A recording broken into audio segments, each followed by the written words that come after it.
ഇന്നത്തെ ഏറ്റവും പ്രധാനപ്പെട്ട വാർത്ത, മകരവിളക്ക് ദർശിക്കാൻ കാത്തിരിപ്പുമായി ഭക്തർ. ശബരിമലയിൽ മകരസംക്രമ പൂജ പൂർത്തിയായി. തന്ത്രി കണ്ഠരര്, മഹേഷ് മോഹനര്, മേൽശാന്തി ഇ.ഡി. പ്രസാദ് എന്നിവരുടെ കാർമ്മികത്വത്തിലായിരുന്നു പൂജ. തിരുവാഭരണം വൈകുന്നേരത്തോടെ സന്നിധാനത്തെത്തും. 2 ലക്ഷത്തിലധികം ഭക്തരാകും മകരവിളക്ക് ദർശിക്കുക. മനീഷ് ഐഷ മാത്യു സന്നിധാനത്ത് നിന്ന് നമ്മളോടൊപ്പം ചേരുന്നു.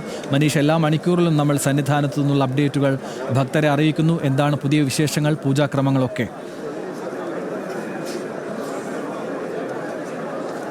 ആനന്ദ, നിലവിലിപ്പോൾ മകരസംക്രമ പൂജ അവസാനിച്ചിരിക്കുകയാണ്.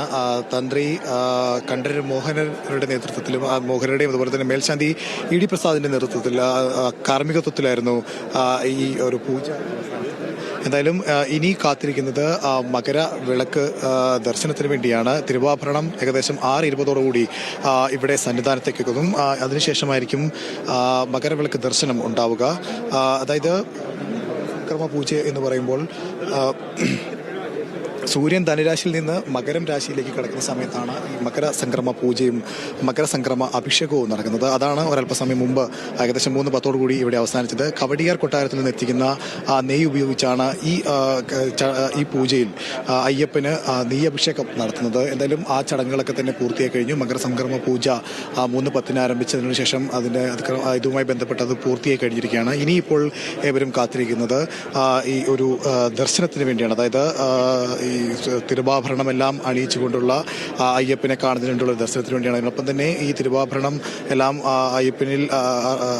തിരുവാഭരണം എല്ലാം അണിയിച്ചതിന് ശേഷം ഇവിടെ ദീപാരാധന ഉണ്ടാകും. ദീപാരാധനയ്ക്ക് ശേഷമായിരിക്കും എന്തായാലും മകരവിളക്ക് ദർശനം ഉണ്ടാവുക. അതിനുവേണ്ടി നിരവധി ഭക്തരാണ് സന്നിധാനത്തിന്റെ വിവിധ ഭാഗങ്ങളിൽ നിന്നായി, പുല്ലുമേട് അടക്കമുള്ള വിവിധ ഭാഗങ്ങളിൽ നിന്നായി കാത്തിരിക്കുന്നത്. ലക്ഷക്കണക്കിന് ആളുകൾ തന്നെ ഉണ്ട് എന്ന് തന്നെ നമുക്ക് പറയാം.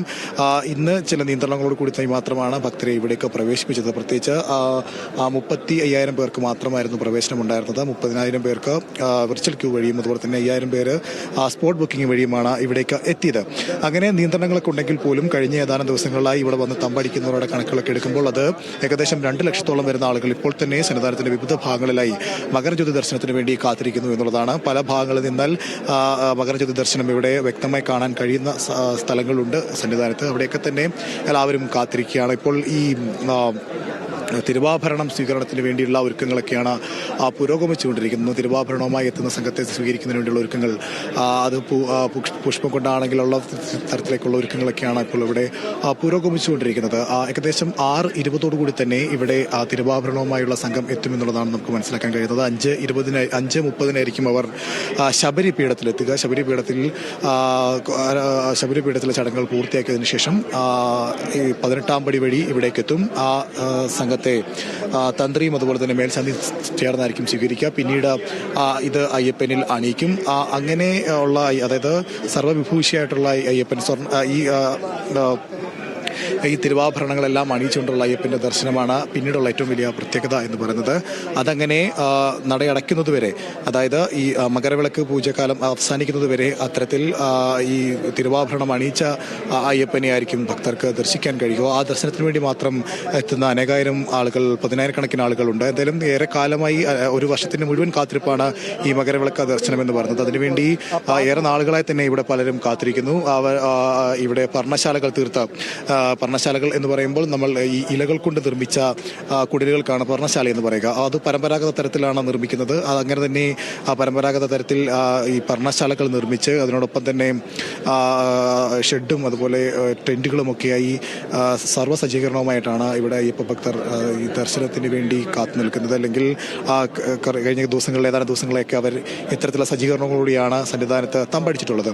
എന്തായാലും അവരൊക്കെ കാത്തിരിക്കുന്നത് ഈ ഒരു മകരവിളക്ക് ദർശനത്തിന് വേണ്ടിയാണ്. ഏകദേശം 6:20 തന്നെ തിരുവാഭരണം എത്തുകയും 6:40 തന്നെ ദീപാരാധന ആരംഭിക്കുകയും ചെയ്യുമെന്നുള്ളതാണ് നമുക്ക് നിലവിൽ മനസ്സിലാക്കാൻ കഴിയുന്നത്. അങ്ങനെയെങ്കിൽ 7 തന്നെ മകരജ്യോതി ദർശനം ഉണ്ടാകും. അതിനുവേണ്ടിയാണ് അനേകായിരം വരുന്ന ഭക്തർ ഇവിടെ കാത്തു നിൽക്കുന്നത്. എന്തായാലും എല്ലാ സജ്ജീകരണങ്ങളും പൂർത്തിയായി കഴിഞ്ഞിട്ടുണ്ട്.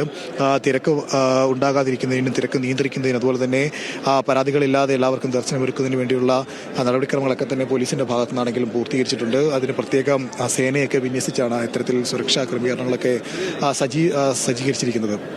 എന്തായാലും എല്ലാ ഒരുക്കങ്ങളും പൂർത്തിയായി കഴിഞ്ഞിരിക്കുന്നു. എല്ലാം ഇവിടെ MLA-മാരും മന്ത്രിമാരും അടക്കമുള്ള ആളുകളൊക്കെ എത്തി തുടങ്ങിയിട്ടുണ്ട്. എന്തായാലും ഈ മകരവിളക്കിനോട് അനുബന്ധിച്ചുള്ള അവാർഡ് ദാനവും ഇന്ന് രാവിലെ പൂർത്തിയാക്കിയിരുന്നു. അങ്ങനെ എല്ലാം കൊണ്ടും ഒരു ഭക്തിസാന്ദ്രമായ ഒരു സായാഹ്നമാണ് നിലവിലിപ്പോൾ സന്നിധാനത്തുള്ളത്. എന്തായാലും കാത്തിരിക്കുന്നത് ഈ മകരജ്യോതി ദർശനത്തിന് വേണ്ടിയാണ്. ഈ 10,000 കണക്കിന് വരുന്ന അല്ലെങ്കിൽ ലക്ഷങ്ങൾ വരുന്ന ഭക്തരേവരും കാത്തിരിക്കുന്നത്.